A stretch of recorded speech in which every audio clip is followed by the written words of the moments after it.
Our train system has been thrown into the spotlight recently, following the MRT breakdowns which affected more than 200,000 commuters.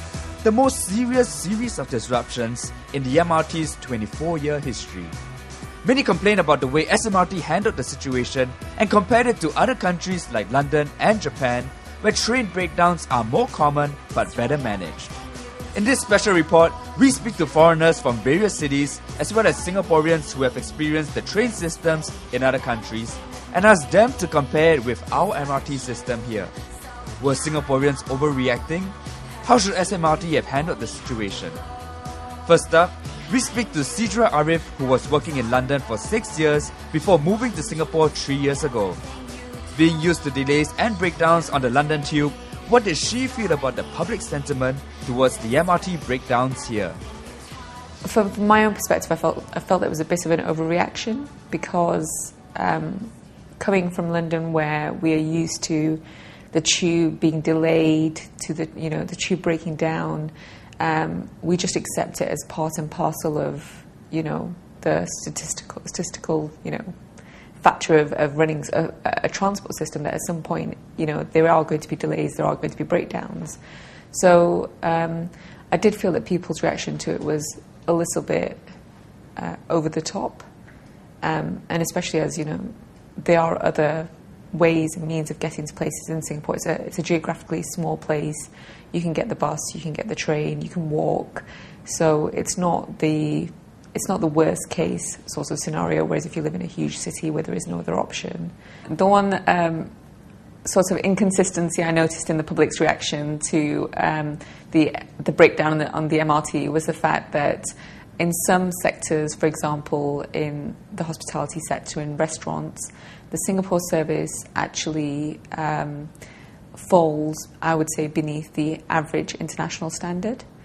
So in terms of, sort of waiters serving you, in terms of being provided your bill, meals being served at the same time, etc.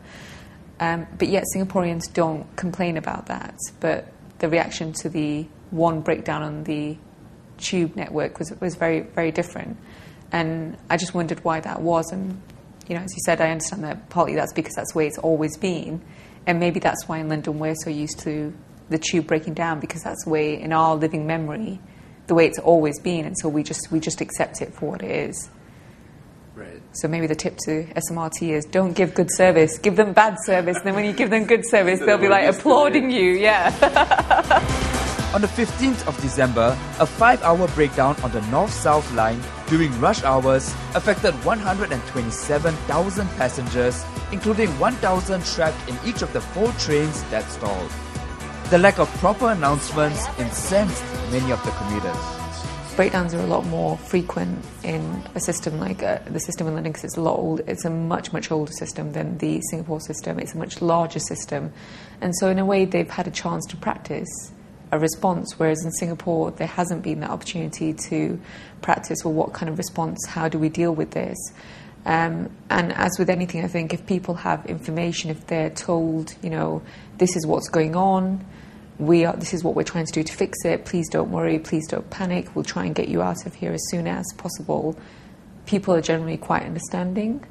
But naturally, if you keep people in the dark, so I think it is helpful to let people know as soon as possible that, yes, something has happened, we're looking into it, we're trying to fix it, and please just bear with us, we'll try and get you out of there as soon as we can.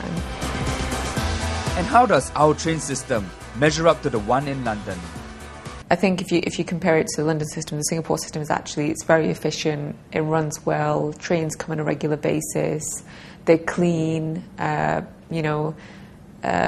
cost of the system is actually relatively cheap compared to, when you take into account how modern it is and how modern the trains are and how much it must cost to, clean the stations and to have them staffed with that level of staff at all times, etc.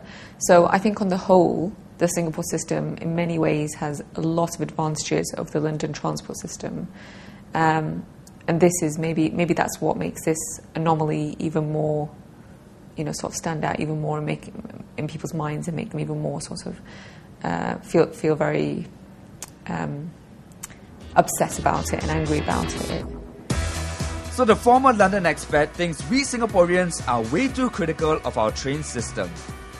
Next up, we move on to Japan and find out how our MRT stacks up against one of the busiest train systems in the world.